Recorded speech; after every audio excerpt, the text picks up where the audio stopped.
लाल जी ने बोला, पिछले कुछ समय से हमारे कुछ साथी विधायक दिल्ली में आए हुए थे और हम लोगों के सरकार के और संगठन के कई सारे ऐसे मुद्दे थे जिसको हम रेखांकित करना चाहते थे। और मैंने जो इशू उठाया था, चाहे वो देशद्रोह का मुकदमा एसओजी वाला हो या हमें काम करने का जो तरीका था उसमें जो आपत्तियां थी, उन सब के बारे में हमने बताया। और मैंने शुरू से इस बात को कहा कि जो मुद्दे हैं वो सैद्धांतिक हैं और मुझे लगता था कि पार्टी के हित में उन बातों को उठाना बहुत जरूरी था। अपनी बात हम लोगों ने रखी। इस पूरे प्रकरण के दौरान बहुत सी बातें कही गई, चलाई गई और बहुत कुछ मुझे भी सुनने को मिला। व्यक्तिगत रूप से कुछ ऐसी बातें बोली गई जो मैं समझता हूं मुझे भी आश्चर्य उन बातों पर हुआ, लेकिन मुझे लगा कि संयम और विनम्रता हमेशा बनाए रखनी चाहिए। राजनीति में व्यक्तिगत दुर्भावना की कोई जगह नहीं है। हम लोगों ने, सभी लोगों ने मिलकर 5 साल तक मेहनत कर राजस्थान में कांग्रेस की सरकार बनाई थी और उस सरकार में हम सब भागीदार हैं। लेकिन जब मुझे लगा कि इन बातों में जहां पर मुझे आपत्तियां थीं या जहां पर मुझे लगा कि अपनी बात रखना बहुत जरूरी है, तो कांग्रेस के समक्ष मैंने उस बात को रखा।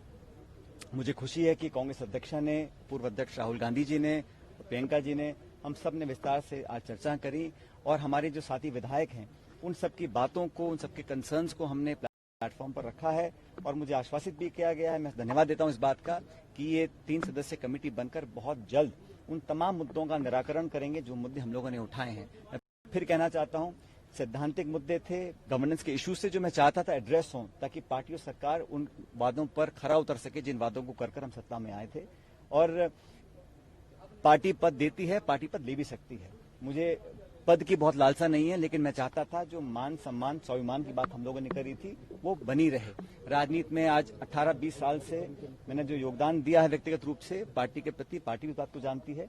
और हमने हमेशा कोशिश करी है कि जिन लोगों ने मेहनत कर इस सरकार का निर्माण किया है उन लोगों की हिस्सेदारी, भागीदारी सुनिश्चित की जाए। मुझे खुशी है कि कांग्रेस अध्यक्षा जी ने आज जो कमेटी का गठन किया है और ये बात भी जैसे वेणुगोपाल जी ने कहा कि समयबद्ध तरीके से इन सब बातों को सुनकर इसका अच्छा निराकरण किया जाएगा। मैं समझता हूं ये एक स्वागत योग्य कदम है।